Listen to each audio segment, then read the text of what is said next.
ಇವತ್ತು ಬಿಗ್ ಬಾಸಲ್ಲಿ ಒಂದು ಟಾಸ್ಕ್ ಕೊಟ್ಟಿದ್ದಾರೆ. ಏನಂದರೆ ಯಾರು ಚೆನ್ನಾಗಿ ಆಡ್ತಾರೆ, ಯಾರು ಚೆನ್ನಾಗಿ ಆಡಲ್ಲ, ಅದು ಮೊದಲನೇ ಸ್ಥಾನದಿಂದ ಕೊನೆಯವರೆಗೂ ನಿಲ್ಲಿಸ್ಬೇಕು. ಯಾರು ಚೆನ್ನಾಗಿ ಆಡ್ತಾರೋ ಅವ್ರನ್ನ ಮೊದಲನೇ ಸ್ಥಾನದಲ್ಲಿ ನಿಲ್ಲಿಸ್ಬೇಕು.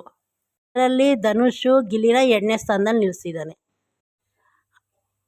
ಅದಕ್ಕೆ ಗಿಲ್ಲಿ 2ನೇ ಸ್ಥಾನದಲ್ಲಿ ಇರೋದಕ್ಕೆ ಯಾರಿಗೂ ಇಷ್ಟ ಆಗ್ತಾಯಿಲ್ಲ.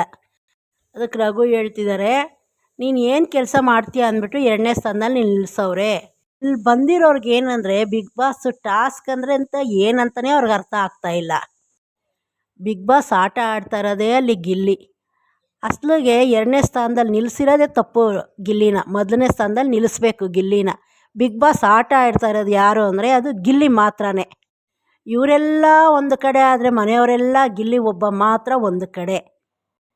ಇಲ್ಲಿ ಮನೆ ಕೆಲಸ ಮಾಡೋಕ್ಕೆ ಬಂದವರ ಮೊದಲಿಗೆ ಅದು ಅರ್ಥನೇ ಆಗ್ತಾಯಿಲ್ಲ ಅವ್ರಿಗೆ.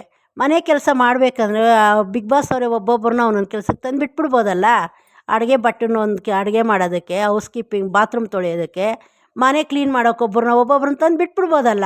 ಇವ್ರಿಗೆ ಅರ್ಥನೇ ಆಗ್ತಾಯಿಲ್ಲ. ಮನೆ ಕೆಲಸ ಮಾಡಬೇಕು ಅಂತಲೇ ಅಲ್ಲಿ ಬರೋಂಗಿದ್ರೆ ಬಿಗ್ ಬಾಸ್ ಯಾರು ನೋಡ್ತಾರೆ? ಬರೀ ಈ ಕೆಲಸ ನೋಡ್ಕೊಂಡು ಕೂತ್ಕೊತಾರಾ? ಅಲ್ಲಿ ಅರ್ಥ ಆಗಿರೋದು ಗಿಲ್ಲಿ ಒಬ್ಬನಿಗೆ.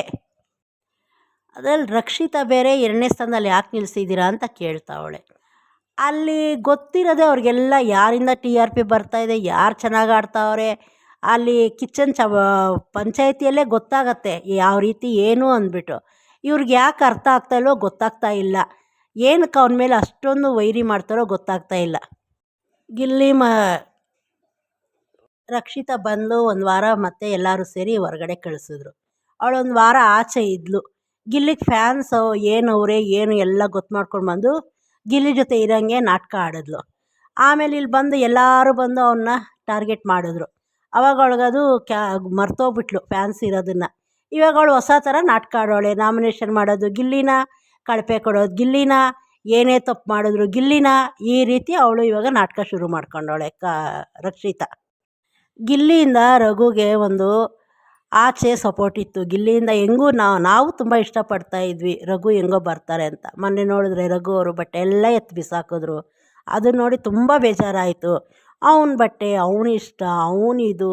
ಇವ್ರಿಗೇನು ಇಲ್ಲ, ನಾನು ಬಡವ ಅಂತ ಹೋಗಿ ಏನಾರ ಕೇಳೋಣ, ಇಲ್ಲ ನಿಮ್ಮದು ಬಟ್ಟೆ ಕೊಡ್ರಿ ಅಂದವನ, ಇಲ್ಲ ನನ್ನ ಜೀವನಕ್ಕೆ ದಾರಿ ಇಲ್ಲ, ದಾರಿ ತೋರಿಸ್ರಿ ಅಂತ ನಾನು ಕೇಳೋಣ. ಇಲ್ಲ, ಅವ್ನಿಗೆ ಯಾವುದು ಚೆನ್ನಾಗಿರುತ್ತೋ, ಅವ್ನಿಗೆ ಯಾವ ರೀತಿ ಇರಬೇಕೋ ಆ ರೀತಿ ಅವನೇ. ಅದನ್ನು ನೋಡಿ ಆ ಮಂಜುನು ಈ ರಘು ಇಬ್ಬರು ಬಟ್ಟೆ ಎತ್ತಿ ಎತ್ತಿ ಬಿಸಾಕಿದ್ರು. ಅವ್ರ ಬಟ್ಟೆ ಏನಾದರೂ ಬಿಸಾಕಿದ್ರೆ ಅವ್ರು ಸುಮ್ಮನೆ ಬಿಡ್ತಾಯಿದ್ರ ಗಿಲ್ಲಿನ? ಎಷ್ಟು ಮಾಡ್ತಾಯಿದ್ರು.